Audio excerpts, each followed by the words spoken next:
Actually, Tesla is one of the most profound AI companies out there. And that is why it is at the top of ARKK, ARKQ, ARKW has a big position in it as well. It is not an auto company. It is a technology company.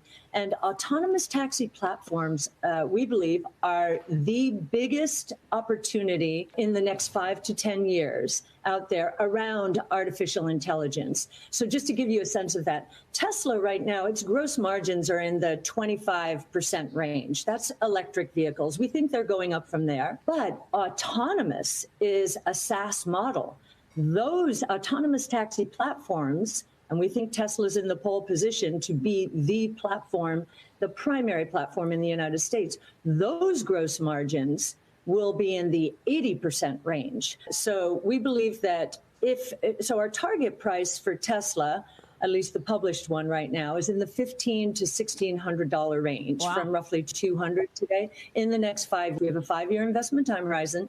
And we believe that a third of that, roughly, will come just from the electric vehicle scaling. I mean, we're in the sweet spot of the S-curve for EVs now.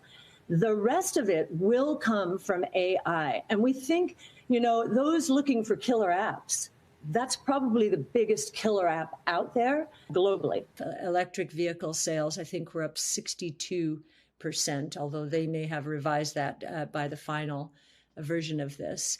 And we go into the Wright's law and how it's impacting batteries and drivetrains. And, we show that EVs have hit price parity with gas-powered vehicles. And now they're about to go into another accelerated decline in price as gas-powered vehicles just will not be able to compete. So we do think that gas-powered vehicles are serious risk here. And we get into autonomous ride-hail, and we believe that Tesla's in the pole position there, certainly in the United States. But we also highlight once again how global oil demand is at risk because of electric and autonomous. And we would not be surprised by the year 2035 to see oil demand down 30% from where it is today. And even by 2030, by 5% or 5 million barrels per day lower than it is today.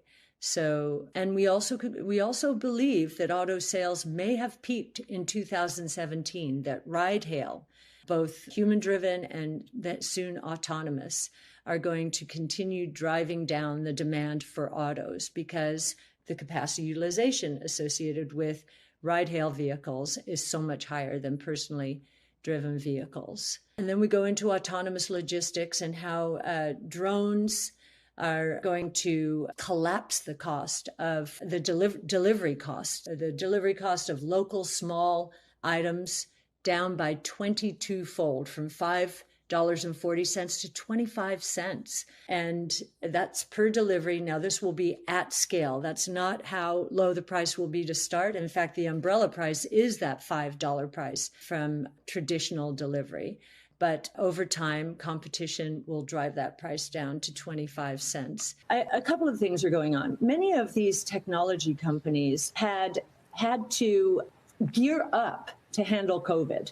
And they did. They did a beautiful job. I mean, Zoom, what it did going from 20 million users to 200 million users in a year to 18 months, the technology to accommodate that, being able to do that was probably one of the greatest technology feats we've seen in quite some time. And of course, now we're seeing the opportunity with AI for productivity gains. That's one of the primary opportunities associated with AI for traditional companies.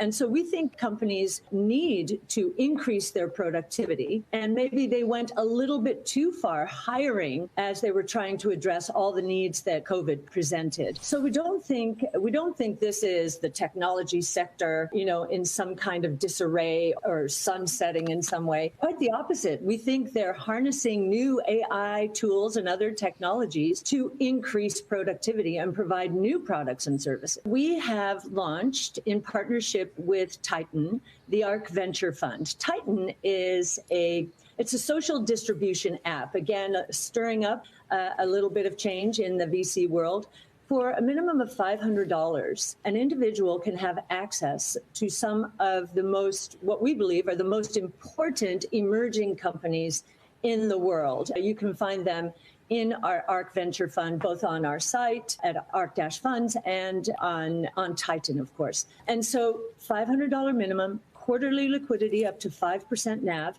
For the first time, individuals are going to have access to opportunities that were limited to accredited investors, those with certain income and asset thresholds that many people can't meet. And so we want to democratize, offer up some of these great ideas to everyone. So we're excited about it. We're excited about our partnership with Titan, and we think we're doing a real service. You know, this is really the American way, I would say.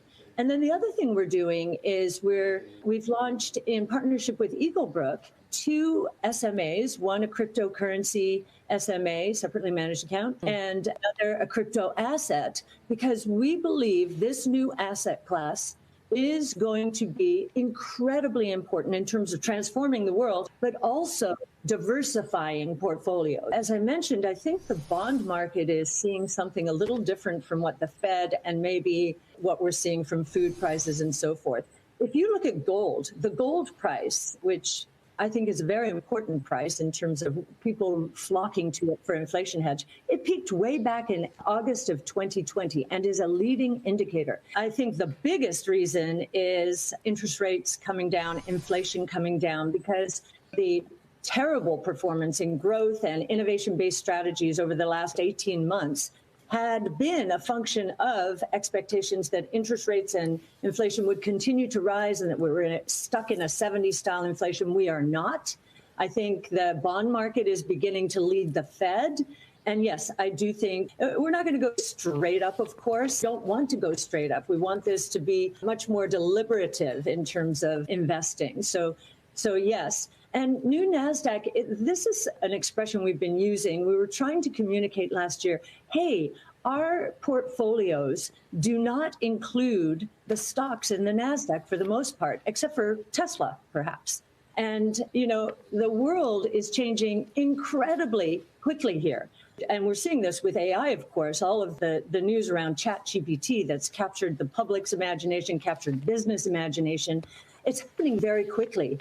And our portfolios are very focused on the future. The NASDAQ and other broad-based benchmarks are much more traditional. They are really the names at the top of those portfolios are the companies that have really done incredibly well over the years. But we think many of them will be disrupted. And we're seeing already questions about Google and search, and could Microsoft Bing disrupt Google? This was the former disruptor when it came to advertising and media.